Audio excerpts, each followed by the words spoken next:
उस प्रेम सुख को प्राप्त करता है जो किसी अन्य साधनों से प्राप्त नहीं होता।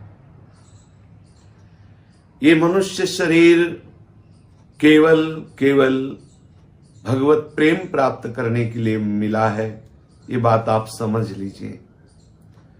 जब आप इस शरीर में आसक्त होकर के भोग वासनाओं की जो अंदर ऐसी क्लेश देने वाली वृत्तियां हैं उनका आश्रय ले लेते हैं, तब ऐसे घोर दुराचार परायण, घोर दुराचार में रत लोगों का संग प्रिय लगने लगता है और हमारे द्वारा भी दुराचार प्रवृत्तियों से आचरण होने लगते हैं और हमारी दुर्गति हो जाती है।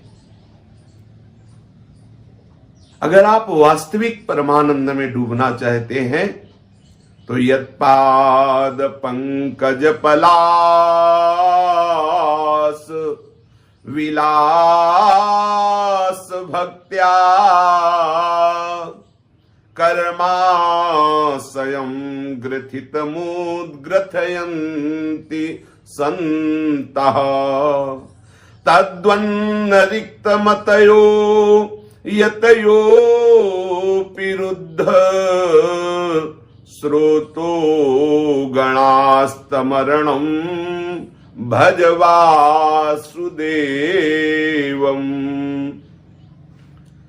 बड़े बड़े संत महात्मा जन जिनके श्री चरण कमलों की अंगुली दल की छिटकती हुई छटा का ध्यान करते हैं, स्मरण करते हैं, तो उनके हृदय ग्रंथि का भेदन हो जाता है। जो उनके अहंकार रूप देहाभिमान रूपी हृदय ग्रंथि है वो छिन्न भिन्न हो जाती है। जो कर्मों से गठित, कर्मों से ग्रथित वो ग्रंथि अहंकारमयी, जो कर्ता भोक्ता भाव, वो क्षीण हो जाता है। बड़े बड़े महापुरुष जिनके श्री चरणों की अंगुली दल छटा का ध्यान करते हैं, स्मरण करते हैं और स्मरण ध्यान के प्रभाव से अपने उस देहाभिमान रूपी ग्रंथि का छेदन कर देते हैं, कर्तृत्व भोक्तत्व भाव रहित होकर परमानंद में मगन हो जाते हैं।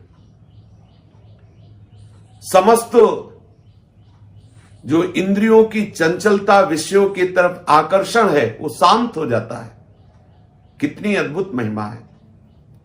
जब हम प्रभु के चरणों का आश्रय न लेकर के अहम से युक्त होकर कोई साधना करते हैं तो ये इंद्रियां, ये मन, ये अहंकार हमें वास्तविक वस्तु का बोध नहीं होने देता। इंद्रियां चंचल, मन चंचल, अहम वृत्ति बढ़ने लगती, मैं ऐसा करता हूं।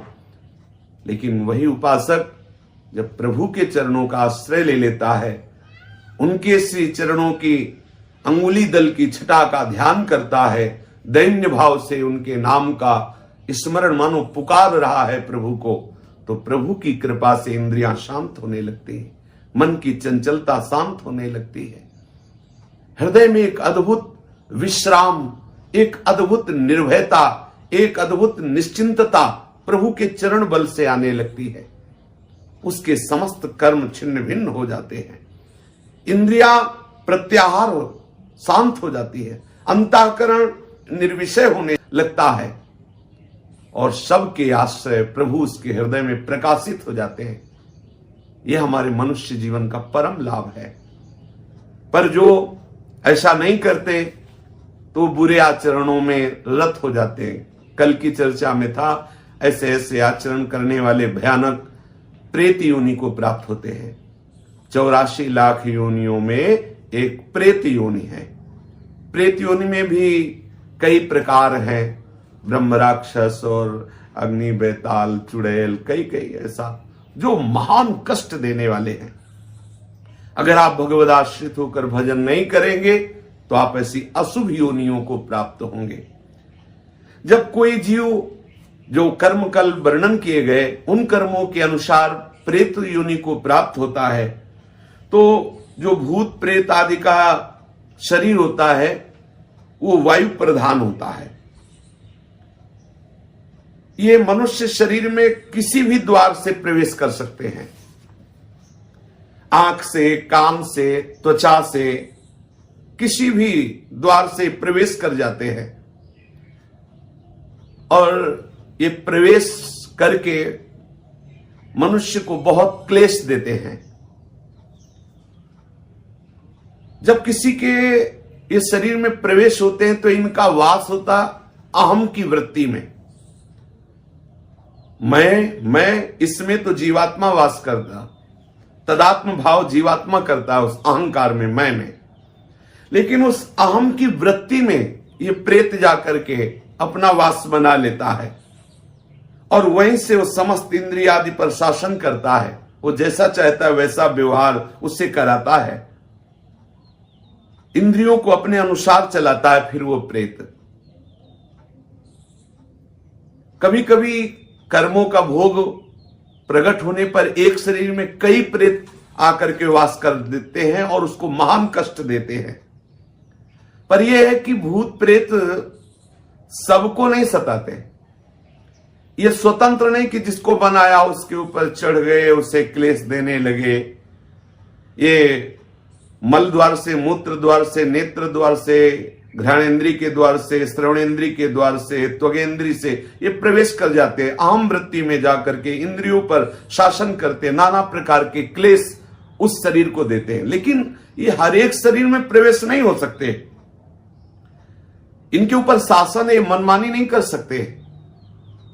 भगवान भूतेश्वर के शासन में संपूर्ण सृष्टि के भूत रहते हैं और जब किसी जीव का वैसा कर्म बिगड़ जाता है तो उसको दंड देने के लिए वो छूट दे देते हैं, तो वो प्रेत उसके ऊपर चढ़ जाता है, उसको वैसी ही बुद्धि दे दी जाती है। बुरी दशा आने के पहले बुद्धि बदली जाती है। वो जाएगा पीपल के नीचे पेशाब कर देगा, श्मशान में ऐसे समय में जाएगा, संध्या काल, मध्याह्न काल, मध्य रात्रि, या संयोग वशात कर्म के अधीन होकर के वो प्रेत उसके सामने आएगा, वो उसे बोल देगा, कोई ऐसी घटना घटेगी, वो अपवित्र होगा, वो उसके शरीर में चढ़कर उसे क्लेश प्रदान करेगा। पर एक पक्का समझ लीजिए, कोई भी प्रेत स्वतंत्र नहीं है कि जब वो जिसको चाहे सता दे, ऐसा नहीं है। आपका जब कर्म बिगड़ेगा, आप अपवित्र होंगे और ऊपर से भूतेश्वर का इशारा होगा, तब वो भूत आकर के आपको दंड देगा। ऐसे स्वतंत्र योनि नहीं तो फिर क्या है, जब जिसको चाहे वो परेशान करे, किसी के शरीर में जाकर के खूब खाए पिए और तो बड़े आनंद का विषय, फिर उसको दंड का। भूत योनि में जो जीव जाता है जलता रहता है। यद्यपि इतने समुद्र नदी आदि हैं, वो जल नहीं पी सकता, कितने वृक्षों में फल है, फल नहीं खा सकता, कितना भोजन दुकानों में है, वो एक चख नहीं सकता, खा नहीं सकता, वो भूखा प्यासा चिल्लाता रहता है। जब कोई ऐसा पापात्मा, मलिन, अपवित्र शरीरधारी और ईश्वर का इशारा होता है, उसके कर्म बिगड़े हुए जो सामने शरीरधारी आया, तो इशारे पर फिर उसके शरीर में पहुंचता है, फिर उसको जो जल आदि मिलता है उससे वो तृप्त होता है। मनुष्य का कोई बुरा कर्म का जो भोग आता है तभी इनका संयोग होता है। भूत प्रेत उसमें तभी प्रविष्ट हो सकते हैं। ऐसा नहीं है कि वो मनमानी किसी को भी वो सतावे, किसी को भी वो दंड दे। कर्मों का भोग जब तक बना रहता है तब तक उनके शरीर में रहते हैं। जहां कर्म भोग समाप्त हुआ, कोई न कोई निमित्त बनेगा, उसको भागना पड़ेगा। ऐसा नहीं कि किसी शरीर में वो बहुत काल तक बराबर रह सके। यदि रह रहा है तो कोई न कोई कर्म भोग उसका है जो उसको निपटा रहा है। भूत प्रेत कभी कभी संत महात्माओं के सामने भी देखे गए हैं। ये भूत प्रेतों का कर्म समाप्त होने का समय आता है, उनकी योनि समाप्त होने का समय आता है, तब वो संतों के समीप जाते हैं। जो भजनानंदी, भगवत प्राप्त महात्मा या भगवत प्राप्ति की प्रबल लालसा वाले संत जन है, इनके दर्शन से, इनके संभाषण से, उनके सानिध्य में आने से उसके सारे कर्म जो प्रेत योनि बनाने के हेतु हुए थे वो सब नष्ट हो जाते हैं और वो मुक्त हो जाता है प्रेत योनि से। इसीलिए संतों के सामने जाते हैं। ऐसी अशुभ योनियां तुम्हें कभी सताए ना, इसके लिए बहुत सुंदर उपाय है। शास्त्र वेत्ता महापुरुष कहते हैं कि पहली बात तो जैसे वृक्षों में है कोई कील गड़ी हो, तो यदि आप भगवत शरणागत हैं, गले में कंठी है, तिलक लगाए हुए, नाम जप कर रहे, तो अगर उस वृक्ष से कील उखाड़ेंगे तो वो आपके ऊपर कोई आक्रमण प्रेत योनि नहीं करेगी। हो सकता है वो कील किसी ने प्रेत को वहां अभिमंत्रित करके कील दिया हो और आपने इसे खिलवाड़ में कील निकाल दिया, संयोग आपका कर्म संयोग बना, तो वो फिर आपके ऊपर। या कोई बोतल जैसे है वो जमीन में गड़ी हुई है, उसमें प्रेत आत्मा को कील दिया गया किसी तांत्रिक ने, वो आपके द्वारा निकाली गई या फोड़ी गई तो आपके ऊपर हावी हो जाएगा। ऐसा होने पर भी यदि आप गले में कंठी धारण किए हैं, नाम जप कर रहे हैं, तो ये भयानक प्रेत योनि आपका स्पर्श नहीं कर सकती, प्रकट भले हो जाए, उसकी इतनी सामर्थ्य नहीं कि वो आपका स्पर्श कर सके।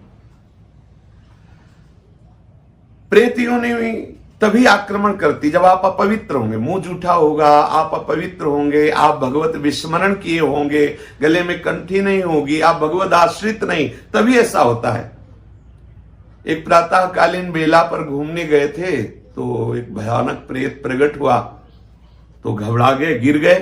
प्रेत ने उनका स्पर्श नहीं किया, थोड़ी देर खड़ा रहा, वो उनसे कुछ बोले नहीं और चल पड़े। प्रेत ने रोका भी नहीं, क्योंकि उनके गले में वो आकर के फिर संतों से मिले, बातचीत की कैसा, तो वो कोई भय प्रदान नहीं किया, अपने आप भय करके गिर गए, उसने स्पर्श भी नहीं किया, उसकी हिम्मत भी नहीं थी बोल दे। उन संतों ने बताया कि गले में तुम कंठी पहने थे, कुछ नियम भजन का करते थे, इसलिए किसी की ताकत नहीं कि तुम्हें छू सके। भगवान नाम में, भजन में बड़ी सामर्थ्य है। यदि किसी को ऐसा लग रहा हो कि उसे प्रेत बाधा सता रही है, प्रेत बाधा क्लेश दे रही है किसी को भी, तो एक बहुत सहज उपाय है, हमारे शास्त्रवेत्ता महापुरुषों ने वर्णन किया है। यदि हम भगवत चरणारविंद का आश्रय ले लें और ये वचन बिल्कुल पक्के विश्वास पूर्वक मान लें, बोले यश्च भागवतम शास्त्रम वाचैदर्थतो निशम जन्म कोटि कृतम पापम नश्यते नात्र संशयः। यदि श्रीमद् भागवत महापुराण का उसको श्रवण कराया जाए, अगर आप संस्कृत का ज्ञान रखते हैं तो अच्छा, नहीं तो किसी विद्वान के द्वारा पक्का समझ लो, वो निश्चित प्रेत का भी उद्धार हो जाएगा और जिसके शरीर पे प्रेत आया होगा वो प्रेत बाधा से मुक्त हो जाएगा। करोड़ों जन्मों के पापों का नाश, ये वांग्मय स्वरूप श्री कृष्ण का है। यश्च भागवतम शास्त्रम वाचेदर्थतो निशम जन्म कोटि कृतम पापम नश्यते नात्र संशया। अर्थ सहित श्रीमद् भागवत का श्रवण या कथन करने से करोड़ों जन्मों के पाप नष्ट हो जाते हैं और निश्चित निश्चित उस प्रेत का भी उद्धार हो जाएगा और जिसके ऊपर प्रेत आया है वो भी प्रेत बाधा से मुक्त हो जाएगा। देखो, धुंधकारी महान भयानक प्रेत, जब गोकर्ण जी ने श्रीमद् भागवत कथा श्रवण कराई तो 7 दिनों में सूखे बांस की गांठ में वो बैठा हुआ था, वो गांठें फट गई और वो भगवत पार्षद होकर, कोई साधना नहीं हुई उससे, केवल श्रीमद् भागवत का श्रवण किया तो वो भगवत स्वरूप होकर दिव्य विमान पर बैठकर भगवत धाम को गया। महाभयानक प्रेत, बुरा आचरण करने वाला धुंधकारी। तो श्लोकार्धम श्लोक पादम वा पठेद भागवतम चयः नित्यम पुण्यमवाप्नोति राजसूयाश्वमेधयोः।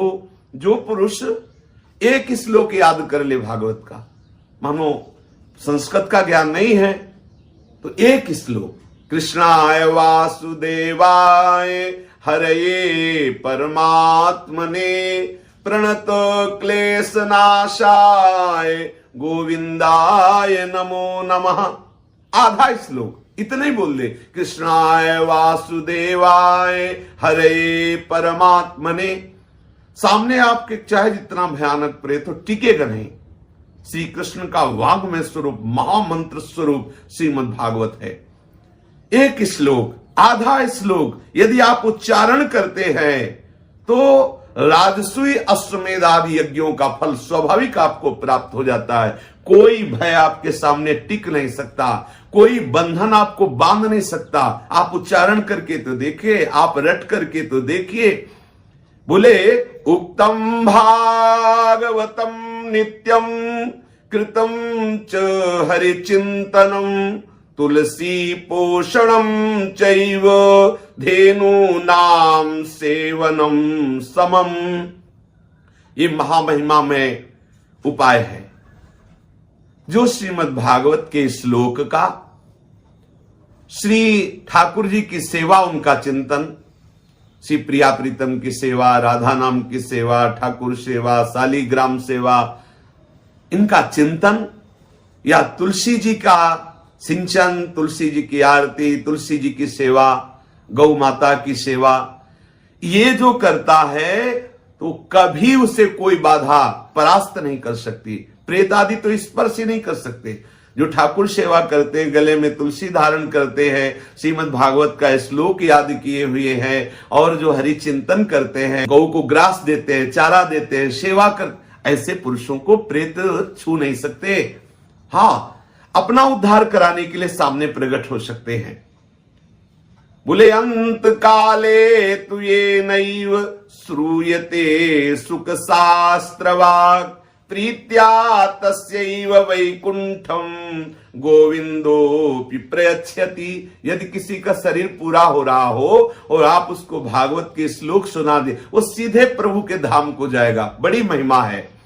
गोपाल सहस्त्र नाम, विष्णु सहस्त्र नाम, हनुमान चालीसा, श्रीमद् भागवत के श्लोक, भगवान नाम कीर्तन, ये महामहिमा में साधन है। कोई भी भूत प्रेत पिशाच ब्रह्म राक्षस ये आपका स्पर्श नहीं कर सकते यदि तुलसी धारण किए हो। गोपाल शास्त्र नाम याद है आपको, विष्णु शास्त्र नाम याद है आपको, श्रीमद् भागवत के कुछ श्लोक याद है आपको, तुलसी सेवा करते हैं, शालीग्राम सेवा करते हैं, ठाकुर सेवा करते हैं, हरिचरणामृत पीते हैं, गंगा जल पीते हैं, यमुना जल आचमन करते हैं, पवित्र रहते हैं, किसी की भी ताकत नहीं है।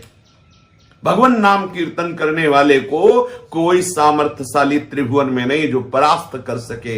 इसलिए जीवन का परम लाभ श्री हरि चरणों का आश्रय लेकर शरीर को पवित्र रखो, खूब भगवान नाम चिंतन करो, शास्त्र विहित कर्म करो, सबको सुख पहुंचाने की चेष्टा करो, तो ये जो दुर्गति है इससे बच जाओगे। ये जो महान क्लेश देने वाले घातक अशुभ विनायक हैं, इनसे आप बच जाओगे। भगवान नाम महामहिमा में गरज रहा है, खूब नाम कीर्तन करो, प्रभु के आश्रित रहो, यही जीवन का परम आनंद है। श्री राधा वल्लभ लाल की जय।